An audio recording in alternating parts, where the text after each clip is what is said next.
दिल्ली के अपोलो अस्पताल के अंदर एक रिटायर आईएएस के इलाज के दौरान मौत के बाद परिजनों ने जमकर अस्पताल के बाहर प्रदर्शन किया।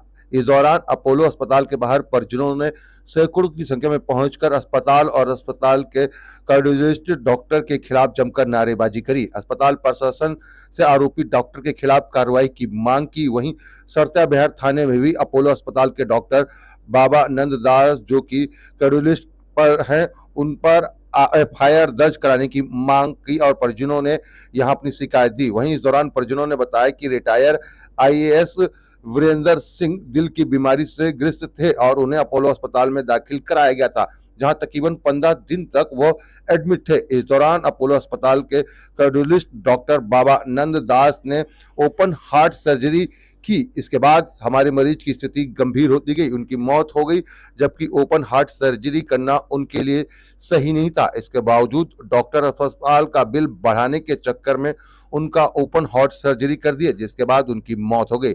अब हम चाहते हैं कि डॉक्टर बाबा नंद दास के खिलाफ एफआईआर हो और अस्पताल के द्वारा जल्द से जल्द उन्हें निष्कासित किया जाए। इस अस्पताल में ओपन हार्ट सर्जरी के नाम पर उनसे 20 लाख रुपए इलाज के लिए लिए गए थे। इसके बावजूद हमारा मरीज स्वस्थ नहीं हुआ और उनकी लापरवाही की वजह से उनकी मौत हो गई। और वहां पर अब देखिए किस तरीके से जो उनकी बेटी है अब अपने पिता को इंसाफ दिलाने के लिए वी वांट जस्टिस जिस तरीके से जो नारा है वो लगाया गया। और यहाँ पर देखिए किस तरीके से जो प्रदर्शन है वो किया जा रहा है, जिसकी तस्वीरें दिखा रहे हैं। तस्वीरें दिल्ली के अपोलो अस्पताल के बाहर की हैं, जहां पर देखिए सैकड़ों की संख्या में यहाँ पर प्रदर्शन करने के लिए पहुंचे हैं, क्योंकि न्याय की पुकार जो है वो करी जा रही है। और अपने पिता को इंसाफ दिलाने के लिए अब जो बेटी हैं उन्होंने मोर्चा खोल दिया है और उन्होंने क्या कहा वो भी हम आपको सुनवाते हैं। लेकिन देखिए एक डॉक्टर की लापरवाही की वजह से एक आईएएस के जो अधिकारी हैं, आईएएस के अधिकारी जो रिटायर्ड थे, उनकी मौत हो जाती है। और एक जो बड़ा अस्पताल अपोलो अस्पताल जो कि अपना बिल बनाने के लिए यहाँ पर ओपन हार्ट सर्जरी कर देता है और जिसके बाद देखिए किस तरीके से उनकी मौत हो जाती है। और अब परिजन जो है गुहार लगा रहे हैं प्रशासन से, जहां एक तरफ एफआईआर दर्ज कराने की बात करी जा रही है तो वहीं अपोलो अस्पताल से कहा जा रहा है इस डॉक्टर को जल्द से जल्द निकाला जाए। आज सोनी की ये खबर अगर आप यूट्यूब पर देख रहे हैं तो हमारे चैनल को सब्सक्राइब करें, फेसबुक पर देख रहे हैं तो हमारे चैनल को फॉलो करें, डेली हंट पे आर सोनी को देख रहे हैं तो डेली हंट पे आर सोनी को फॉलो करें, जहां पर आपको देश दुनिया की तमाम खबरें मिलती हैं। आर सोनी के लिए आप देख रहे हैं कैमरामैन धर्मेंद्र कुमार के साथ संजीव सिंह की रिपोर्ट।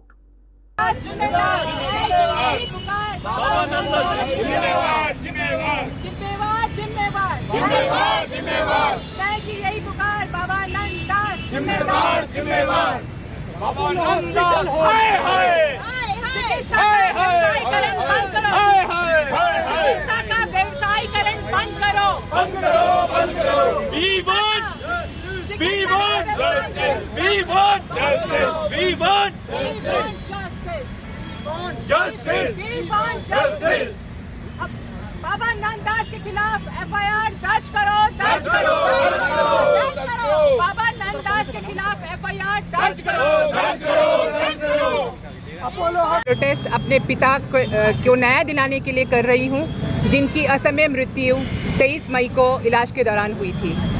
वो अपोलो हॉस्पिटल इलाज के लिए कंसल्टेशन के लिए बल्कि आए थे। बाबा नंद दास यहाँ के सीनियर कार्डियोलॉजिस्ट, कार्डियो सर्जन माने जाते हैं और हम यही सोचकर आए थे कि हम सही हाथों में, सेफ हैंड्स में अपने पिता को ले जा रहे हैं। कंसल्टेशन के दौरान हर बार हमने 4 बार ऑपरेशन के पहले हमने 4 बार कंसल्टेशन उनसे किया, डॉक्टर बाबा नंद दास से, और हर बार हमें इस तरह से कन्विंस किया गया कि हम ऑपरेशन कराने पर मजबूर हो गए, ये सोच के कि हमारे पिता की स्थिति में शायद सुधार हो सके। लेकिन दुर्भाग्य से ऑपरेशन के तुरंत बाद से ही उनकी जो 15 दिन में आईसीयू में रहे हैं, लगातार उनके स्वास्थ्य में गिरावट आई और वो मृत्यु को प्राप्त हो गए। 8 तारीख को उनका ऑपरेशन हुआ था। उसके तुरंत बाद डॉक्टर बाबा नंद दास ने हमें कोई ब्रीफ नहीं किया कि ऑपरेशन के बारे में, ना ही पहले ब्रीफ किया। मैं आपको बता दूं विशेष तौर पे कि ऑपरेशन के पहले डॉक्टर एक post surgery, pre surgery complications के बारे में बताता, लेकिन हमें किसी भी तरह का पोस्ट सर्जरी कॉम्प्लिकेशन के बारे में बताया नहीं गया था। तो 8 तारीख को जब उनका ऑपरेशन हुआ, वो उन्होंने मिलने से हमें इनकार कर दिया और सीधा अपने केबिन में चले गए। मुझे बहुत हैरानी हुई कि इतने बड़े ऑपरेशन के बाद डॉक्टर ने ब्रीफ करना भी ज़रूरी नहीं समझा परिवार के लोगों को कि ऑपरेशन कैसा हुआ, कैसा रहा। उसके बाद इको नहीं हुआ। सबसे बड़ा इनका लैब्स है, कमी इस बात की है कि इको नहीं हुआ। इको आप किसी भी हॉस्पिटल में किसी भी कार्डियोलॉजिस्ट से अगर आप पूछेंगे, जो इस तरह का ऑपरेशन होता है इसमें इको बहुत ज़रूरी होता है ये जानने के लिए कि हार्ट की क्या कंडीशन है ऑपरेशन के बाद। इतना बड़ी उनकी ओपन हार्ट सर्जरी हुई थी, तो इको जो बेसिक टेस्ट है वो 15 दिनों के दौरान एक बार भी नहीं किया गया। उसके बाद वो 13 तारीख को हमें इंसिस्ट करने लगे कि आप अपने पिता को डिस्चार्ज करा दीजिए, अब वो नॉर्मल हैं। हमें हैरानी हुई कि जो पेशेंट जो मतलब पूरे अर्धमूर्छित व्यवस्था में है, वो पूरी तरह से होश में नहीं आया है, वो खा नहीं पा रहा है, वो पी नहीं पा रहा है, अपने आप बैठ नहीं पा रहा है, वो इतने कमज़ोर हो गए थे 5 दिनों में ही। तो आप उन्हें डिस्चार्ज करने के लिए कह रहे हैं। फिर उन्होंने कहा कि हम इन्हें स्टेप डाउन आईसीयू में कर देते हैं। स्टेप डाउन आईसीयू जो है इनकी, वो तब उनको पेशेंट को वहाँ शिफ्ट किया जाता है जब वो एकदम नॉर्मल अवस्था में होता है। कई पेशेंट स्टेप डाउन से ही डिस्चार्ज कर दिए जाते हैं, ऐसा हमें बताया गया था। पर मेरे पिता की कंडीशन उसके बाद लगातार दिन पर दिन ख़राब होती गई।